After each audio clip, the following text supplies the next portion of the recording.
하나님 말씀 함께 보겠습니다. 하나님 말씀은 사도행전 13장입니다. 사도행전 13장 16절부터 23절입니다.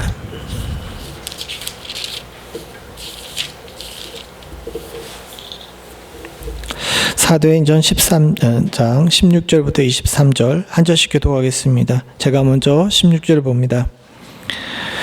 바울이 일어나 손짓하며 말하되 이스라엘 사람들과 및 하나님을 경외하는 사람들아 들으라. 이 이스라엘 백성이 하나님이 우리 조상을 택하시고 애굽 땅에서 나그네 된 그 백성을 높여 큰 권능으로 인도하여 내사 광야에서 약 40년간 그들의 소행을 참으시고 하나안 땅을 속에서 그 땅의 기업을 오시기까지 약 450년이라.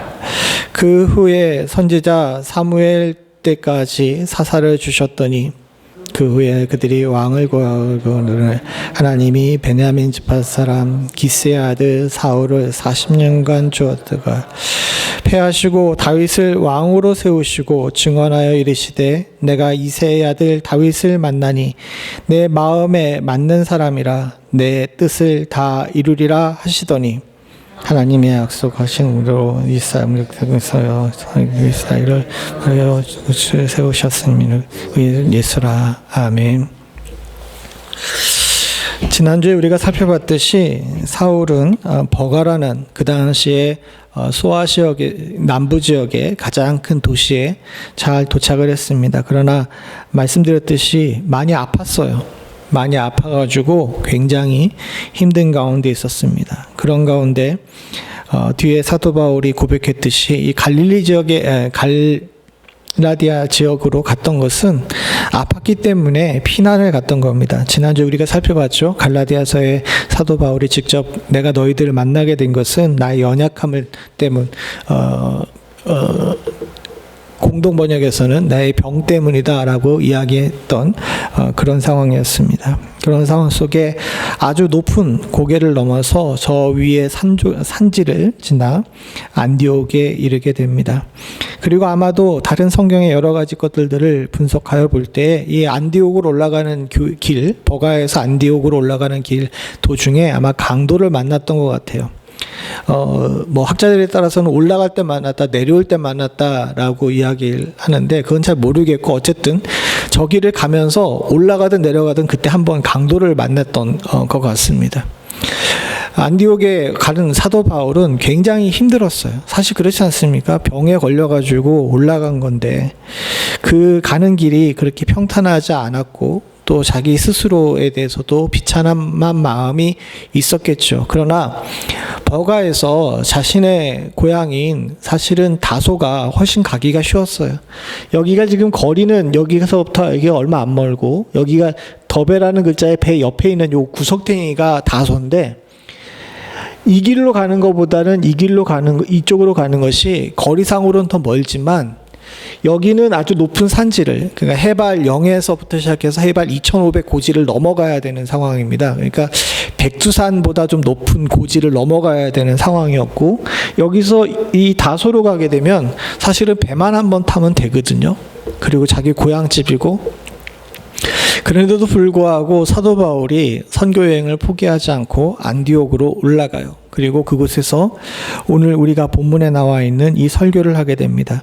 사실상 바울이 처음으로 한 설교입니다. 오늘 끝까지는 다 안 했지만 17절부터 시작해가지고 뒤에 나와 있는 52절까지 여기가 바울의 첫 번째 설교인데 그 중에서 오늘은 앞부분만 먼저 살펴보면서 여러분들과 제가 함께 바울이 어떤 역사인식을 가지고 있는지 그리고 이 어려운 중에서도 한 이 설교가 어떤 의미를 가지고 있는지에 대해서 함께 나누며 우리도 지금 이 시점, 우리가 살고 있는 시점을 함께 살펴보려고 해요. 왜냐하면 우리가 조금 전에 기도했듯이 이렇게 사회가 혼란스럽고 어지럽고 그럴 때는 우리가 마음을 굳세게 잡아야 됩니다. 사실 시대를 갖다가 제가 막 이렇게 여러분들에게 위협을 주기 위해서 그러는 것이 아니라 많은 학자들이 동일한 얘기를 해요. 지금이 비정상이 아니라 사실은 시대가 바뀌는 때랍니다. 우리는 역사 속에 이렇게 짧게 살다 가기 때문에 이런 전환점이 있는 시대를 잘 겪어보지 못하는 것뿐이에요. 그런데 역사적으로 보게 되게 되면 몇 차례 이런 일들을 겪었던 것이 우리네 역사입니다. 물론 과거에는 그게 막 몇백 년마다 한 번씩 있는 일이지만 18세기 이후로는 주기가 점점 짧아져 가지고 어떤 때는 100년 또 어떤 때는 80년, 그리고 지금 우리가 겪고 있는 것은 2차 대전 이후에 만들었던 질서가 이제 새롭게 변화되는 시점이에요. 그러니까 한 80년 만에 새로 질서가 변화되는 시점이 있기 때문에 우리가 이제 겪고 있는 혼란이 사실은 굉장히 좀 쉽지 않은 그런 곳입니다. 그래서 우리만 지금 이런 일들을 당하는 것이 아니라 전 세계적으로 이런 전환점 속에서 세상을 제대로 볼 줄 아는 눈이 믿는 사람들에게 있어야 돼요. 그래서 오늘 우리가 들어가기 전에 먼저 말씀드리지만 사도 바울도 바로 예수님 이야기를 하지 않습니다. 복음을 전하러 왔지만 제일 먼저 한 것이 뭐냐면 그 밑에서 듣고 있는 이제 청자들, 그러니까 비시디아 안디옥에 있던 회당에 모여있던 사람들에게 너희들이 지금 어떤 시대 속에 살고 있고 어떤 시대의 흐름 속에 여기까지 왔는지에 대해서 먼저 이야기합니다. 이것이 현재의 나를 바라보고 현재의 나에게 말씀하시는 하나님께서 내게 무엇을 원하시는지에 대해서 잘 캐치해낼 수 있는 방법이기도 하죠. 우리도 마찬가지입니다. 꼭 이 말씀이 현재 우리에게 딱 맞는 말씀은 아니에요. 그건 분명합니다. 그러나 사도 바울이 역사를 바라보는 이 역사 인식을 우리가 제대로 알게 되게 되면 우리도 지금 시대가 변하는 역사 인식을 제대로 할 수 있게 되고, 그런 가운데 우리의 마음이 더 굳세지고 믿음을 지킬 수 있는 능력을 갖게 되는 줄로 믿습니다. 제일 먼저 우리가 봐야 되는 것이 있는데 뭐냐면 일어나 손짓하며입니다. 16절에 보게 되면 바울이 일어나 손짓하며 말하되 라는 표현이 나옵니다. 사실 먼저 15절에 보게 되게 되면 회당장들이 율법과 선지자들의 글을 읽은 후에 사람을 보내어 물어 이르되 형제들아 만일 백성이 권할 말이 있거든 말하라 하니 라고 이렇게 말을 합니다. 그런데 그렇게 회당장이 말하라라고 이야기했을 때 사도 바울이 일어나서 손짓하며 말하면서 이제 설교가 시작이 돼요. 이게 왜 중요하냐면요, 사실은 저도 그동안은 이걸 그냥 읽었거든요. 별로 이게 대수롭지 않게 생각했는데 왜 굳이 이런 액션을 취했다는 사실을 여기다 써놨나라고 이렇게 생각을 했습니다. 그런데 말씀을 준비하면서 여러 가지들을 보니까 저 당시 회당의 풍습에 대해서 알 수 있게 됐습니다. 사실 유대 회당은 딱 우리 교회 사이즈만 하대요. 보통 지금 이 본당 사이즈만 하답니다. 본당 사이즈만 한데 어떻게 생겼냐면 요 구석탱이에 연단이 있고 옆에 회당장석이 있고 이쪽에 랍비들 석이 있답니다. 그리고 이렇게 그 회중들이 모여 있고요. 사실 중간은 거의 비워놓고 이렇게 벽에 기대서 앉았대요. 그 동네 사람들이 왜 그런지 모르겠지만 이게 벽에 이렇게 기대거나 누워있는 것들을 굉장히 좋아했습니다. 우리처럼 이런 식으로 안 하고 문화적 풍습인 것 같은데 그렇습니다. 그래서 벽에 붙어 있었대요. 그리고 또 한 가지 특징이 뭐냐면 회당장들이라는 표현이 나오는데 회당장이 한 사람이 아니라 각 회당마다 두세 사람 이상씩의 회당장이 있었답니다. 이 사람들의 하는 일은 뭐냐면 이 회당을 관리하는 거예요. 그러니까 건물 관리인이자 예배의 인도자들이죠. 이 사람들이 어떤 일을 했냐면 그 회당에다 이제 두루마리씩 성경을 이렇게 마련해 놓습니다. 근데 두루마리 성경이라 그러니까 우리가 생각하는 이 성경 전체를 이야기하는 것이 아니라 대부분의 회당들이 모세오경이나 시편이나 이런 것들을 이제 모아놨어요. 성경 전권을 이렇게 구약 성경 전권을 모아놓은 회당들은 아주 큰 회당 또는 뭐 예루살렘 같은 경우처럼 이렇게 종교적 중심지를 제외하고는 거의 없었습니다. 그러니까 모세오경이나 시편 정도, 그리고 뭐 역대기나 이런 것들을 이렇게 해놓고 그걸 이렇게 한쪽 구석에다가 저 강대상 이쪽에다가 이렇게 진열해 놓은 다음에 회당장이 한 사람씩 지정하는 거예요. 그러니까 저 당시 특징이 있는데 이 회당장이라 그래서 특별한 직분을 가진 것이 아니라 그냥 성전 관리인에다가 예배의 인도자 역할만 한 거지 설교자가 따로 없는 겁니다. 그러니까 여기 평신도들이 많이 모여 있는 가운데 있을 때, 그리고 랍비들이 있는데, 랍비들이랑 이 평신도들이랑이 뭐 특별히 이렇게 구분이 없는 거예요. 그냥 회당장이 순번을 정해가지고 오늘은 A 씨가 나와서 성경을 택하여 읽겠습니다라고 하면 이 사람이 나와가지고 자기가 읽고 싶은 것을 택하여서 꺼내서 어떻게 하는 거예요? 읽는 거예요. 그 사람이 읽습니다. 그리고 나서 그 사람이 이 읽은 그 성경을 놓게 되게 되면 회당장이 이어서 얘기하죠. 이 성경 본문에 대해서 하실 말씀 있으신 분 나와서 말씀을 전해 주십시오라고 이야기를 하는 거죠.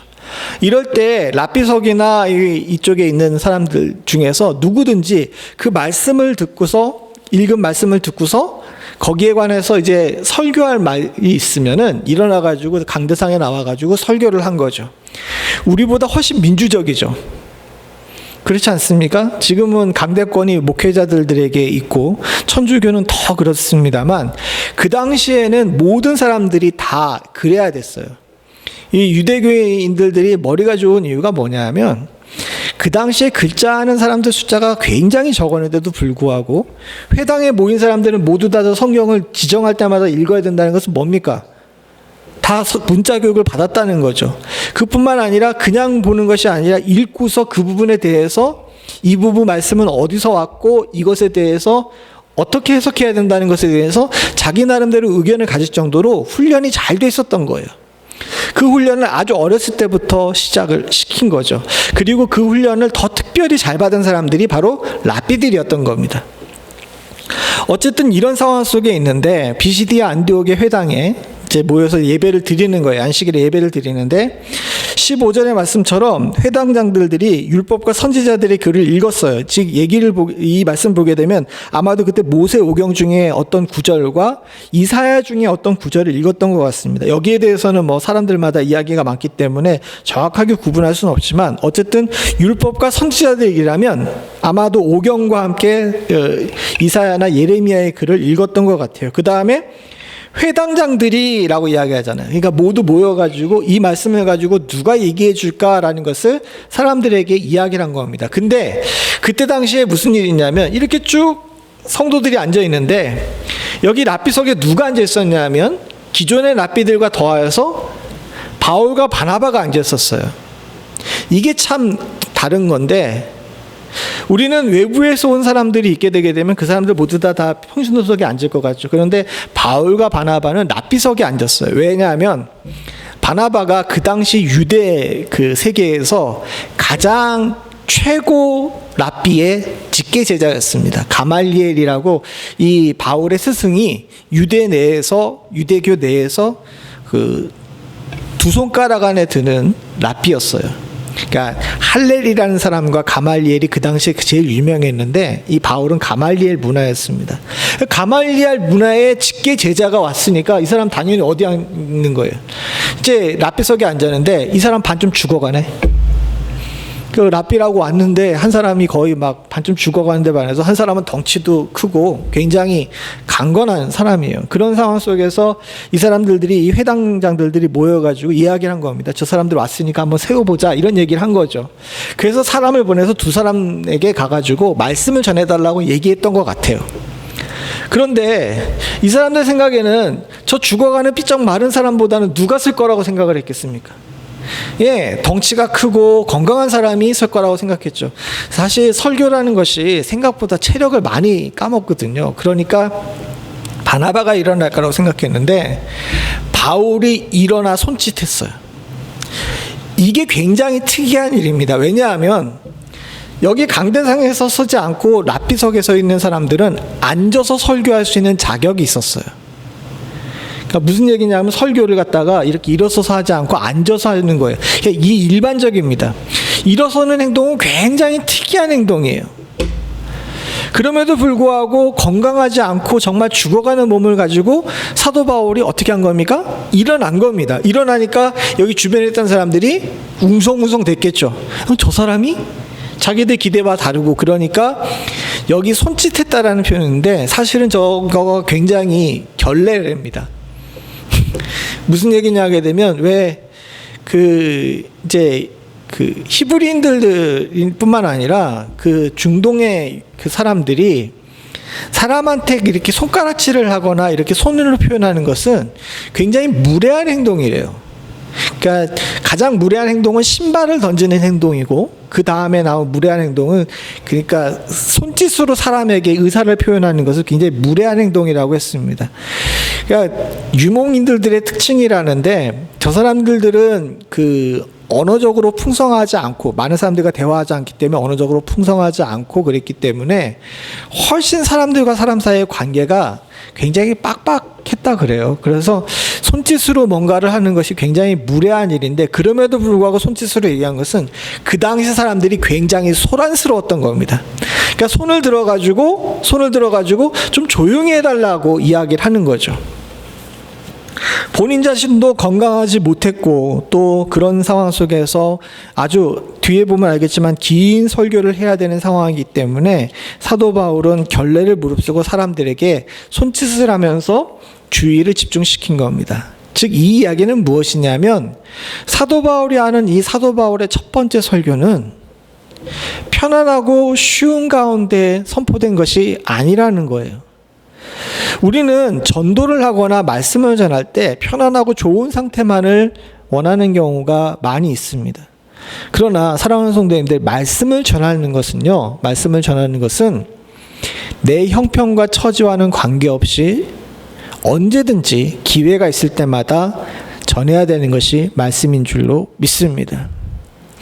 사실은 저도 그래요. 저도 이제 강대상 위에 서게 되면 워낙 속이 안 좋아지고 이래서 서기 전에 잘 안 먹습니다. 그런데 제가 이걸 말씀을 준비하면서 굉장히 느낀 바가 있는 것이 뭐냐면, 저는 컨디션이 별로 안 좋으면 쓰는 것에 대한 두려움이 더 커집니다. 그런데 사도 바울은 안 그랬잖아요. 자신의 컨디션이 지금 죽어가는 만한 상황이고, 주변의 사람들이 웅성웅성대면서 환경도 분위기도 안 좋은데도 불구하고 사도 바울은 그 연약한 몸을 이끌고 일어나가지고 결례를 무릅쓰고 말씀을 전하고 있는 거예요. 이게 이 사람한테는 사명이자 하나님께서 나를 택해준 것에 대한 반응입니다. 그런데 제가 조금이라도 어렵다 그래가지고 막 여러 마음을 품는다는 것은 하나님께서 기뻐하신 마음이 아니라는 것을 깨닫게 됐어요. 여러분들도 마찬가지입니다. 주변에 많은 사람들과 만날 때 기회를 봐서 말씀을 전해야지라고 이렇게 생각하는 경우가 많이 있죠. 그러나 사랑하는 성도님들, 하나님께서 우리들에게 원하시는 것이 무엇일까요? 주님께서는 지금 사도 바울이 했던 것처럼 일어나 손짓하며, 즉 일상적이지 않고 또 편안하지 않지만 그 모든 것들을 뛰어넘어 말씀을 전하기를 원하십니다. 저와 여러분들에게 그런 용기와 결단이 있을 수 있는 은혜가 있기를 간절히 소원합니다. 그러면서 거기 있는 사람들을 부릅니다. 하나님을 경외하는 사람들아 들으라 라고 하면서 말씀을 전하는데, 이 말씀의 중요한 부분을 우리가 하나 붙잡아야 돼요. 주어가 누구냐는 겁니다. 주어가 누구냐? 바로 하나님이에요. 사도 바울은 아까 전에 말씀드린 것처럼 자기가 하고 싶은 얘기의 본론에 들어가기 전에 이 세상을 전체를 다스리시는 하나님이 누구신지, 특별히 이스라엘 백성들을 택하신 분이 누구신지에 대해서 이야기합니다. 그러면서 이야기하는 것의 핵심이 뭐냐면, 이 이스라엘 백성의 하나님이 우리 조상을 택하셨다라고 이야기를 하면서 하나님이 주어가 되는 것에 대해서 이야기를 하세요. 그리고 그 하나님께서 450년 동안 아브라함을 부르시고 택하셔서 어떻게 다스리는지에 대해서 이야기를 합니다. 근데 여러분, 이 말씀을 찬찬히 봅시다. 하나님이 조상들을 택하셨다고 하는데 이 조상들이 누굽니까? 예? 이스라엘의 조상들인데, 이스라엘 조상들 누구예요? 믿음의 조상이 누굽니까? 아브라함, 이삭, 야곱, 요셉을 얘기하는 거예요. 이 조상들이 아브라함, 이삭, 야곱, 요셉이고, 그 다음에 애굽 땅에서 나그네로 된 백성을 높여 큰 권능으로 인도해 내사는데 누구가 이때 사용받았습니까? 모세가 사용됐죠. 그 다음에 광야에서 40년간 그들의 소생을 참으셨다는 것도 모세와 아론에 관한 이야기입니다. 그 다음에 가나안 땅 7족속을 멸하사라고 이야기하는데, 그 7족속을 멸하는데 사용됐던 사람이 누구예요? 여호수아죠. 여호수아와 갈렙입니다. 여기 대충 7사람 정도의 사람이 나오는데, 다른 곳에서는요 이 사람들의 이름이 다 나와요. 왜? 유대의 역사를 볼 때, 모세 오경을 볼 때 이 사람들이 사실 주인공이거든요. 그런데 사도 바울은 묘하게도 거기에 관한 사람들에 대해서 아무도 이야기하지 않습니다. 이게 왜 이상하냐라고 생각하는데 저도 그랬습니다. 왜 이게 이상한 거지? 라고 생각했는데 이 사람들이 그 율법책을 이야기했잖아요. 아까 율법책을 이야기했는데 그 당시에 많은 사람들이에게 아브라함과 모세는 슈퍼스타였습니다. 특별히 뒤에 보게 되면 예수님이, 뒤에가 아니라 앞에 보게 되면 예수님이 변화산에 있었을 때 그 모습이 변했었을 때 두 사람을 만났죠. 누구를 만났습니까? 모세와 엘리야잖아요. 그러니까 그 당시 회당에서는요, 아브라함이 어떻게 했다, 모세가 어떻게 했다가 제일 중요한 토픽이에요.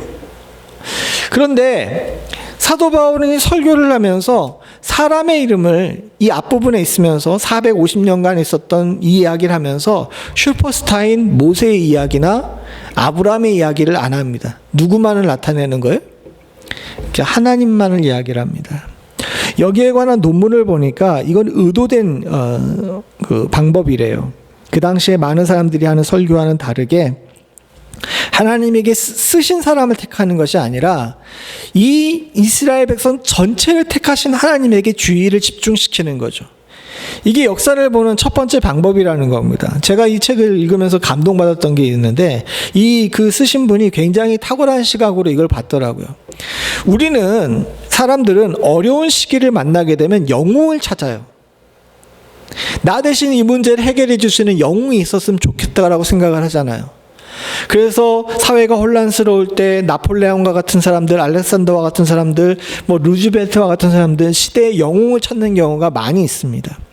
근데 믿는 사람들은 40년간 광야 생활을 하든지 애굽 땅에서 나그네 생활을 하든지 가나안 땅에서 7족속을 멸하든지 거기에 나와 있는 아브라함이나 모세나 여호수아 같은 영웅에 집중하지 않아요. 믿는 사람은 누구에게 집중해야 됩니까? 하나님에게 집중해야 된다는 거예요. 이게 우리 시대에 지금 굉장히 중요하게 생각해야 될 일입니다. 오늘날 한국 교회, 특별히 한국에 있는 좌니 우리 갈라져 가지고 각자 자기들의 슈퍼스타를 굉장히 따라가는 경우가 많습니다. 그러나 사랑하는 성도님들, 믿는 사람들은 역사를 주관하시고 역사에서 택하셔서 일을 이루시는 분, 그리고 그들을 참아주셔서 그들을, 여기 18절에 나오잖아요. 그들의 소행을 참으셨다 그러잖아요. 소행을 참아주셔서 그들을 온전하게 인도하시는 하나님을 바라볼 줄 아는 눈을 가져야 된다는 겁니다. 누군가를 지지하고 누군가를 좋아하는 것 좋아요. 모세를 좋아하는 것, 여호수아를 좋아하는 것, 아브라함을 좋아하는 것 좋죠. 그러나 사랑하는 성도님들, 그거보다 더 중요한 것, 더 우리가 집중해야 되는 것은 본질적으로 누가 우리를 택하셨는지, 지금 역사는 누가 운행하고 있는지에 대한 시야를 가져야 변화되는 시대 속에서 우리가 온전함을 택할 수가 있어요. 사실 뒤에가 나오지만 이 모든 일들은 예수 그리스도로 결말로 나갑니다. 근데 유대인들은 예수 그리스도를 받지 않아요. 왜? 그들이 생각할 때 예수 그리스도보다 모세가 더 슈퍼스타였거든요. 그러니까 이 바울은 너희들이 좋아하는 그 사람보다 훨씬 더 위대하시고 온전하신 분, 실제로 이스라엘을 택하신 하나님을 먼저 얘기하면서 모세보다 우월하신 그분이 보내신 예수 그리스도에 집중할 수 있는 토대를 놓는 겁니다. 믿는 사람들도 마찬가지입니다. 시대가 어려울 때 사람에게 집중하며 영웅을 찾으면 반드시 걸려 넘어집니다. 그럴 때일수록 믿는 사람들은 누구를 봐야 됩니까? 하나님을 봐야 됩니다. 그래서 역사의 주어가 누군지, 우리 인생의 주어가 누군지, 시대의 주어가 누군지를 제대로 알게 되게 되면 그때부터 우리의 삶에 변화가 일어나게 되고 우리가 시대를 이길 수 있는 능력을 갖게 되는 줄로 믿습니다. 부연 설명이긴 하지만 아까 전에 말씀드린 것처럼 소행을 참으시다라는 표현이 나오죠. 저 표현이 굉장히 부정적인 표현입니다. 사실은 한국어에서도 소행이라고 그러면 좀 부정적이잖아요. 그러니까 40년 동안 하나님 말씀 잘 안 들었죠. 그러나 주님께서는요, 역사를 주관하신 주님께서는 인간이 하고 있는 여러 가지 일들에 대해서 일일이 우리들에게 있어서 죄의 경중을 따지시기보다는 하나님의 큰 일을 이루시기 위해 운행하시는 부분이 있습니다. 사는 동안에 누가 잘못 안 해요. 다 잘못합니다. 우리는 누구나 죄의 짐을 지고 살고 하나님 앞에서 온전하지 못합니다. 그러나 사랑하는 성도님들 분명히 기억하시기 바랍니다. 역사의 주어가 되시고 우리의 삶의 주인 되시는 주님께서는 우리들의 자잘한 실수 때문에 우리를 책망하시기보다는 우리가 온전한 자리에 바로 서서 주님께서 택하신 권능으로 인도하시는 그 땅에 들어가는 것이 먼저 목적이라는 사실을 아시고 우리가 마음 가운데 위로 또한 더 얻으실 수 있는 축복이 있기를 간절히 소원합니다. 17절 19절에서 17절부터 19절에서 누군가 인간의 이름 나오는 것을 굉장히 꺼려했던 바울은 근데 그 다음에 나오는 본문에서는요 20절서부터 22절에서는 이름이 3개나 나옵니다. 그런데 누가 중심이냐 하면 사울과 다윗이에요. 그 후에 선지자 사무엘 때까지 사사를 주셨더니 라고 나옵니다. 선지자 사무엘은 브릿지 역할을 하는 거죠. 그 다음이 중요합니다. 21절과 22절에 보게 되면 두 사람이 나옵니다. 21절에는 누굽니까? 사울이 나오고요. 그 다음에 22절에는 다윗이 나와요. 하나님께서 이 두 왕을 세우셨어요. 근데 두 왕이 왜 앞에 나와 있는 모세와 아브라함보다는 비중이 작은 사람인데도 불구하고 이 두 사람의 이름을 이야기하면서 둘을 대조시켰는지를 잘 봐야 됩니다. 하나님께서 역사의 주관자이신데 역사의 주관자이신 하나님께서 인생 속에서 사람을 택하셔서 일하세요. 그런데 택하셔서 일하시는 사람들이 있는데 그 중에서 실패하는 사람이 있고 성공하는 사람이 있더라는 겁니다. 그죠? 근데 성공하는 사람의 대표적인 예가 누구예요? 성공하는 사람의 대표적인 예가 다윗이죠. 실패하는 사람의 대표적인 예가 누구예요? 사울인 겁니다. 여기가 이 두 가지가 갈라지는 이유에 대해서 이야기를 합니다. 그러면서 왜 다윗이 성공했는지에 대한 이야기를 하면 22절 마지막에 뭐라 그럽니까? 그렇죠. 내 마음에 맞는 사람이라 내 뜻을 다 이루리라 하시더니 두 가지가 중요한 겁니다. 하나는 뭡니까? 하나님 마음에 맞는 것 그리고 내 뜻을 이루는 것이에요. 사실은요 제가 여러분들한테 여쭤보겠습니다. 도덕적으로 볼 때 사울이 더 뛰어난 사람이에요? 다윗이 더 뛰어난 사람이에요? 인간의 도덕적인 기준으로 볼 때 누굽니까? 사울이 더 그렇죠. 사울은 누군가에게서 여자를 빼앗기 위해서 살인하거나 거짓말하지 않았거든요. 다윗은 어떻습니까? 간음했죠? 살인했죠? 거짓말했습니다. 내 이웃의 것을 탐했어요. 사실은요 다윗은 뒤에 나와 있는 10계명 중에 뒤에 나와 있는 6계명서부터 10계명을 다 어긴 사람입니다. 그런데 사울은 어떻습니까? 실제적으로 인간적인 기준으로 볼 때 그는 도덕적으로 굉장히 괜찮은 사람이었어요. 다만 그에게 질투하는 마음이 좀 있었을 뿐이지 그건 인간 누구나 다 가지고 있는 마음 아닙니까? 그걸 가지고 흠이라고 할 수 없죠. 그래서 후에 다윗이 계속 반역에 시달리게 된 이유가 뭐냐면 세상 사람들의 눈에 볼 때에는 사울보다 다윗이 굉장히 뭐라 그럴까요? 도덕적으로 완전하지 못하고 흠이 많은 왕이었던 거예요. 그러니까 자꾸 반역이 일어나게 되는 거죠. 믿었던 사람들에게 배신당하게 되고. 그런데 도덕적으로는 사울이 훨씬 더 뛰어나고 다윗이 아니라 할지라도 다윗은 하나님 마음에 드는 사람이었는데 사울은 하나님 마음에 들지 않는 사람이었어요. 이 차이가 어디서 나오냐면요. 흠 많은 다윗이라 할지라도 그가 어렵고 힘들고 괴롭고 아플 때마다 그리고 자기가 실수했을 때마다 누구를 찾아요?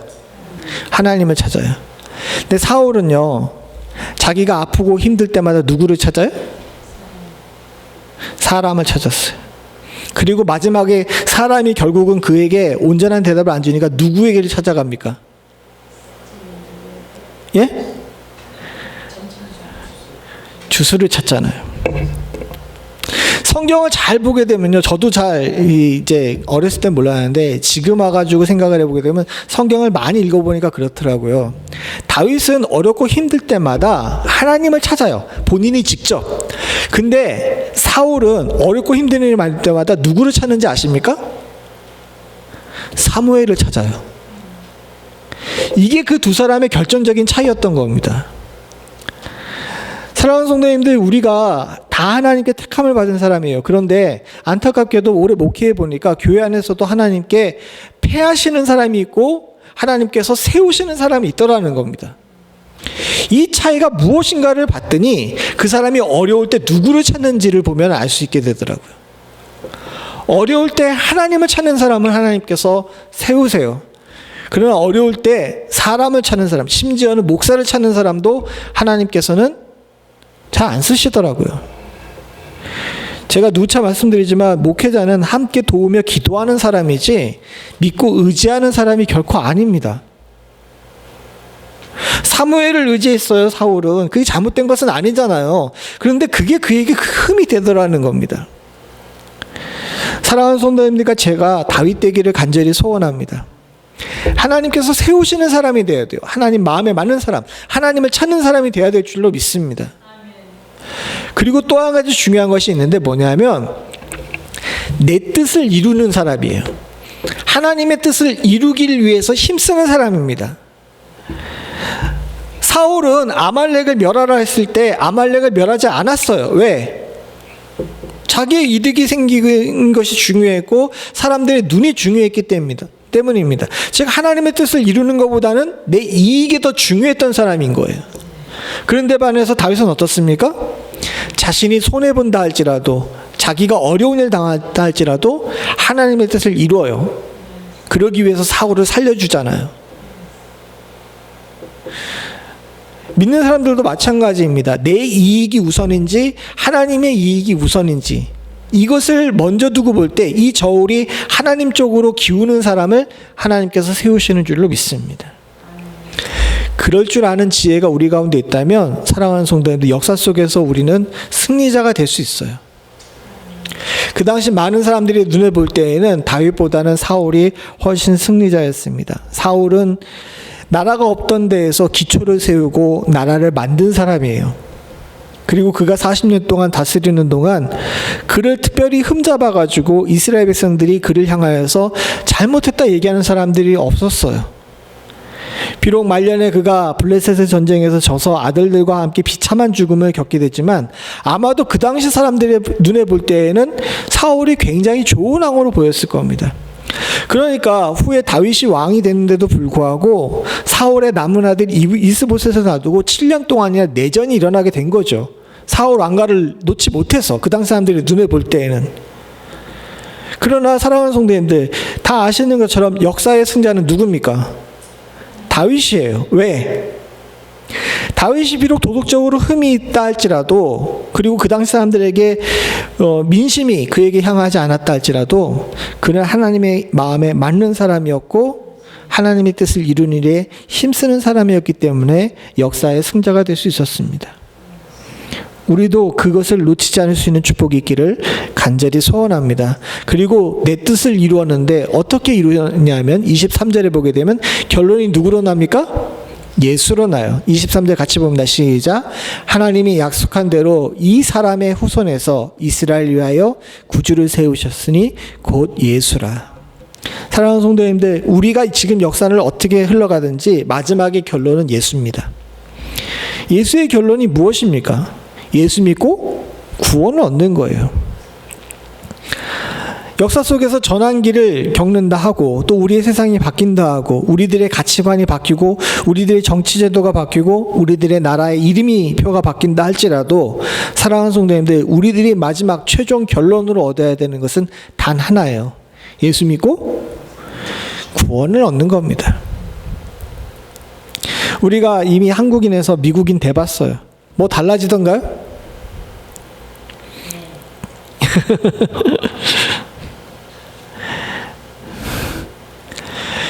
미국인 되면 다 영어 쓰는 줄 알았는데 우리 한국어 쓰면 살잖아. 미국인 되면 다 햄버거 먹고 스테이크 잘라야 되는데 우리 다 밥 먹고 국 마요 먹잖아요. 사실은요, 역사 속에 변화되는 것들은 간판만 변하고 어떻게 보면 많이 변해서 삶의 방향과 습관과 가치관이 변할 수 있습니다. 그러나 사랑하는 성도님들, 예수님이 오신 이후로 구원의 길은 오로지 예수 하나뿐이고 예수 위에는 다른 방법이 없고 예수만이 영원한 불변하는 우리들에게 진리인 줄로 믿습니다. 세상이 말하는 진리는 계속 바뀝니다. 그러나 사랑하는 성도님들, 예수 믿고 구원 얻는다는 것, 그리고 하나님이 우리를 사랑하신다는 것, 우리가 죽어 저 천국에 올라간다는 것만큼은 절대로 불변하지 않는 진리인 줄로 믿습니다. 세상엔 교단도 많고 목회자들마다 설교를 다르게 하시는 분들도 있습니다. 그러나 사랑하는 성도님들, 앞에 말한 이 세 가지, 하나님께서 천지를 창조하시고 주관하시며 예수로 우리를 구원하시고 그거 외에는 다른 길을 허락하지 아니하셨던 것, 그리고 주님께서 우리를 사랑하셔서 구원하셔서 천국에 이르게 하시겠다는 것, 이것만큼은 변하지 않아야 될 진리이고 변해서도 안 되는 진리인 줄로 믿습니다. 우리 인생의 지금 결론, 그리고 우리 역사의 결론은 이거여야 합니다.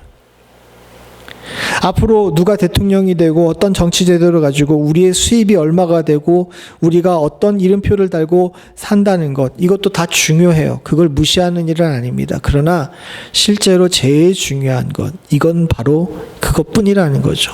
예수입니다.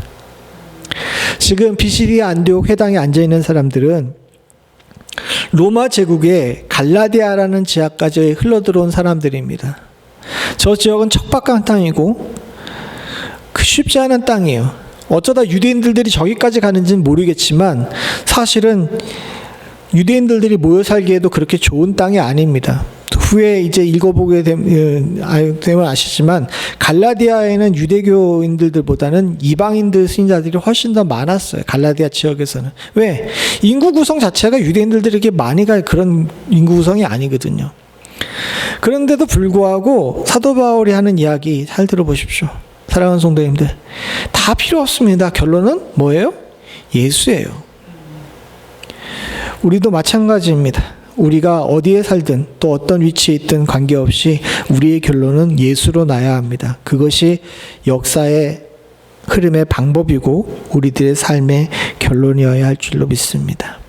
저도 여러분들도 하나님을 주어로 시작해서 결론이 예수로 날 수 있는 사람이 될 수 있기를 간절히 소원합니다.